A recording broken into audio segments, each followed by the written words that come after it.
जी पहलगामची घटना झाली होती त्या घटनेच्या 8 दिवस अगोदर हा निशिकांत दुबे त्याच्या बायकोला घेऊन त्याच्या लग्नाची 25वी अॅनिव्हर्सरी पहलगामच्या हल्ल्याच्या 8 दिवस अगोदर तिथं त्याच पहलगाममध्ये त्यांना साजरी केली होती स्वतःच्या बायकोला घेऊन.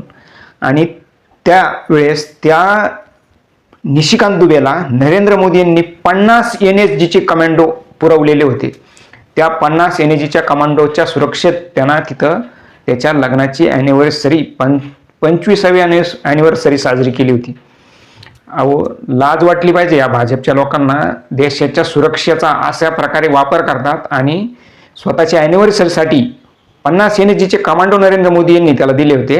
आणि इकडं पहलगाममध्ये जो हल्ला झाला होता तिथं एक शिपाई सुद्धा नव्हता, एक कुत्र्यासारखा शिपाई सुद्धा तिथं उपस्थित नव्हता त्या पहलगाममध्ये. म्हणजे अशी एकूण यांची परिस्थिती. आणि हे हिंदूंचं रक्षण करणार हे.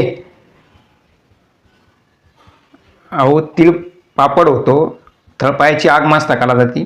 लोकांना या गोष्टी माहीत नाही. लोकांना फक्त एकच गोष्ट माहिती आहे, काय?